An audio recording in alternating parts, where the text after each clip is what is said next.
Tuhan yang boleh dipanjangkan bagi kami, sehingga kami boleh diberikan kesempatan ada di dalam dunia ini untuk mengerti, untuk semakin dalam Tuhan Yesus, mengerti akan kehendak Tuhan di dalam kehidupan kami.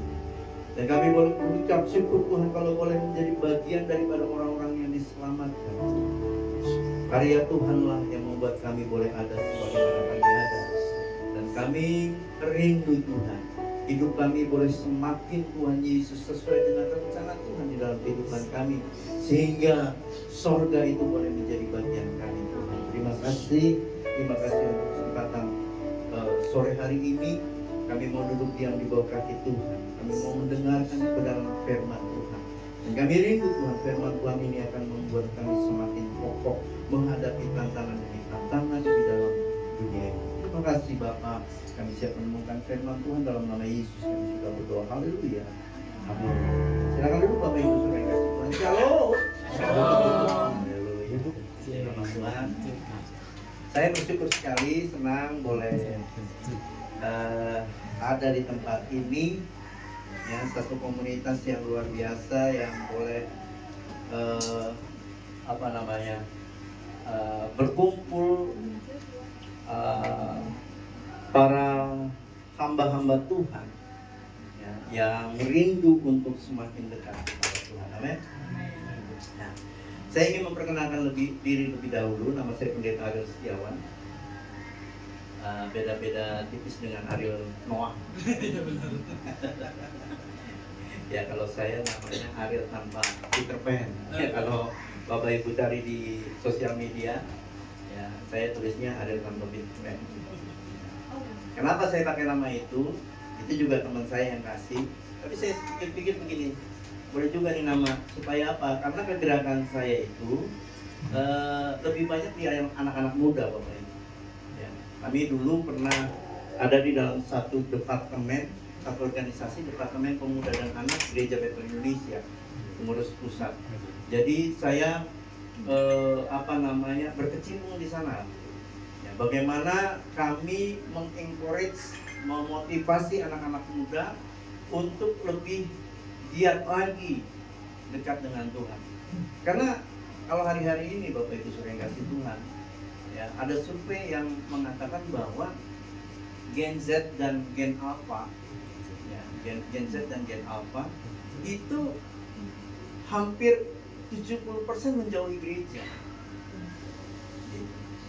Karena buat mereka gereja itu udah gak seksi lagi. Seksi itu maksudnya gak menarik gitu.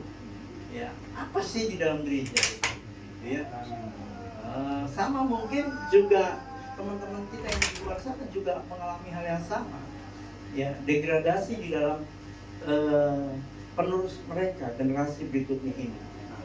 Oleh sebab itu kami pada beberapa waktu yang lalu kami buat bergerakan, ya, supaya anak-anak muda itu mengenal tujuan hidupnya, tahu tujuan hidupnya, ada Tuhan lah yang menolong mereka, gitu ya. Ada beberapa, ya Bapak Ibu mungkin tahu, Gen Z itu hari-hari ini cukup menyedihkan Bapak Ibu. Kerja tuh sulit mereka, gitu ya. Banyak komplain dari bos-bosnya, komplain, ya, diomelin sedikit, dimarahin sedikit, ngambek. ABG, malu nggak ABG ya? Oh ABG, ambegan, ambegan, gitu ya. Dimarahin. Kemarin ada guru dikeroyok sama murid-muridnya. Lihat ya, di Jambi. Iya kan? Ya begitulah. Saya nggak menyalahkan juga Gen Z-nya sih ya. Karena tekanan hidup mereka, gitu ya, tantangan mereka tuh berat Bapak Ibu Saudara sekalian, khususnya dengan teknologi yang ada. Itu membuat mereka stres. Ya, mereka punya kerinduan, ya, mereka punya hasrat itu tinggi. Ya gimana nggak punya hasrat tinggi? Orang setiap kali di Instagram itu kelihatan siapa yang muncul, si Willy siapa itu yang bagi-bagi duit, Willy Salim, taunya bohong. Tahu kan di sini nih ya? Dikasih 2 juta, taunya dikasih cuma gopay, balikin lagi yang 1,5. Katanya sih begitu ya, di IG-nya siapa, di YouTube-nya si. Ya, seperti itu Bapak Ibu. Dunia memang menawarkan seperti itu. Akhirnya nih anak-anak kita nih yang ada di sosial media nih, yang hidupnya Instagram, yang hidupnya di online, itu stres Bapak Ibu. Pengen mencapai ke sana, tapi gimana caranya? Gitu ya. Pamer Ferrari, pamer mobil apa gitu, taunya cuma minjem. Iya, kalau masuk penjara gitu kan? Penjara tuh. Iya, disita semuanya. Nah, itu apa namanya? Cuman kamuflase aja supaya apa? Supaya diakui. Nah, akhirnya Gen Z ini, anak-anak kita ini stres. Gimana caranya? Gitu ya. Belum lagi tentang hal-hal yang lain Bapak Ibu. Nah, makanya saya dengan istri ya, turun ke daerah-daerah buat camp gitu ya. Camp supaya mereka ngerti tujuan hidup mereka seperti apa dan ada Tuhan yang akan menolong mereka.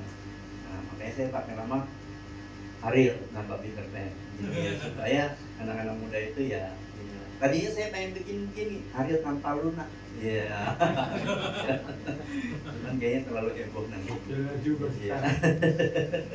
Ya gitu ya Bapak Ibu sudah kasih Tuhan. Ya, istri saya 2 anaknya. Jadi bukan 2 istrinya ya, anaknya nih. Nah, ini juga mesti hati-hati. Sekarang itu kita nih literasinya agak kurang gitu. Jadi tahu-tahu suka yang heboh, padahal cuman trik doang supaya menarik perhatian ya. 2 anaknya, ya, satu namanya Dia, satu namanya Vera Nafu. Ya, ini mereka berdua di sini. Saya bilang ikut pelayanan. Gitu. Ya, biar tahu bapak mamanya kerjanya seperti apa. Ya. Jadi seperti itu. Nah, saya menggembalakan di GBI Jagakarsa Bapak Ibu. GBI Jagakarsa. Nah, saya kurang tahu apa Bapak Ramel sudah sampaikan dengan jemaat semua. Jadi saya ingin memperkenalkan diri lebih dahulu, kemudian nanti masuk dalam firman. Bagaimana saya mengenal Pak Romel ini dan kenapa ada kerinduan sehingga saya rindu untuk bersama-sama dengan Bapak Ibu semua. Jadi ya, satu kali kami mengadakan namanya apa ya? CGI ya? Iya, CGI. Nah, waktu CGI, jadi Church Growth International yang ada di Mawar Sabang. Nah, Pak Romel ini datang sama kawan saya. Nah, kawan saya ini memang juga cukup heboh orangnya, gitu ya. Cukup heboh orangnya, namanya Pak Stephen. Kayaknya udah pernah kemari ya? Udah. Nah, udah sering kemari ya Pak Stephen ya. Nggak tahu ya hebohnya seperti apa. Tahu. Gitu ya. Pokoknya hebohnya begitulah. Nah, dia bertemu, saya lagi nggak tahu lagi gimana, telepon. Bilang, Kak, nih dia manggil kakak karena inilah hasil dari salah satu pementoran kami ya.